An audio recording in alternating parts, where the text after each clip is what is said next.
വണ്ടി ഓടിച്ചാൽ മതി, ഡോറ് തുറന്നു തരണ്ട. ഓക്കെ മാഡം, ഇനി മുതൽ അങ്ങനെ തന്നെ ആയിരിക്കും. വാതില്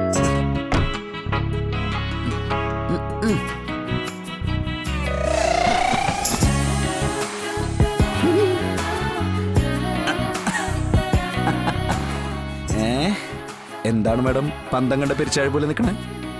അല്ല, ഇതെപ്പോ സംഭവിച്ചു? ഞാൻ പോലും അറിഞ്ഞില്ലല്ലോ. ജില്ല ഭരിക്കുന്ന ജില്ലാ മജിസ്ട്രേറ്റൂടെ കളക്ടർ വരെ അറിഞ്ഞില്ല. പിന്നെയാണ് ഇവിടുത്തെ സ്റ്റാഫ് അറിയാൻ പോടെ. ഓ, അങ്ങനെയാണോ? പിന്നല്ലാതെ. അതേ, എനിക്ക് ഇവിടെ മാത്രമല്ല അങ്ങ് ഡൽഹിയിലും പിടിയുണ്ടെന്ന് ഇപ്പൊ മനസ്സിലായ. എന്നാലും വിഷ്ണു സാറേ, ഒരു സൂചന പോലും ആരും തന്നില്ലല്ലോ. ഏയ്, അതൊരു രഹസ്യമായിട്ടുള്ള നീക്കായിരുന്നല്ലോ, ഒരു അണ്ടർഗ്രൗണ്ടിലൂടെയുള്ള കളി. കളക്ടർ അറിഞ്ഞാലേ വല്ല ഉടക്കും വരുന്നോർത്ത് കളക്ടറുടെ പേഴ്സണൽ സെക്രട്ടറി പോലും അറിയിക്കാത്ത ഒരു കളി.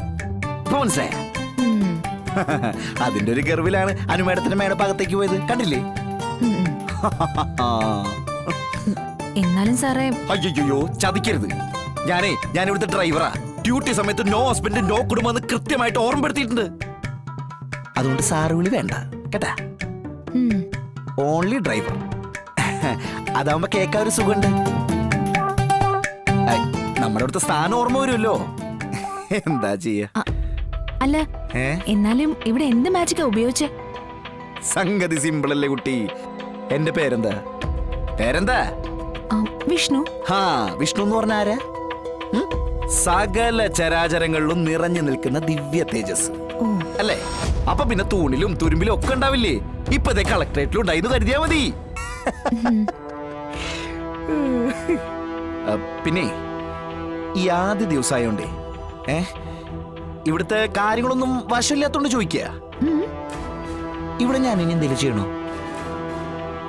അല്ല, അതായത് വല്ല ചായ വാങ്ങിച്ചു കൊടുക്കേ, അല്ലാതെ മറ്റെന്തെങ്കിലും സഹായങ്ങൾ ചെയ്യണോ? അല്ല, അങ്ങനെ എന്തെങ്കിലും ഉണ്ടെങ്കിൽ പറഞ്ഞാ മതി. അയ്യോ, ഒന്നും വേണ്ടായേ. മാഡം വിളിക്കുമ്പോ ഞാൻ വിളിക്കാം. അപ്പൊ കൃത്യമായിട്ട് വണ്ടി കൊണ്ടുവന്ന് ഈ ഫ്രണ്ടിലിടണം. മാഡത്തിന് ഇവിടെ വന്ന് വെയിറ്റ് ചെയ്യാനുള്ള ഇടം കൊടുക്കരുത്. അതൊക്കെ.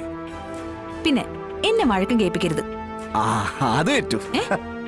എന്ന് വെച്ചാ വഴക്ക് കേൾപ്പിക്കില്ലെന്ന്.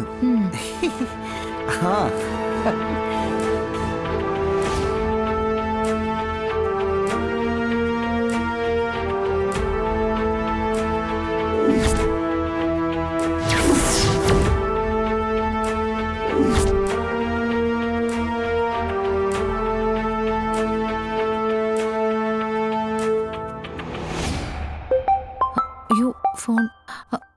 മാഡം വിളിക്കുന്ന. Hello madam. അനു, പെട്ടെന്ന് ഒന്ന് ഇങ്ങോട്ട് വരൂ. ഇതാ വരുന്നു.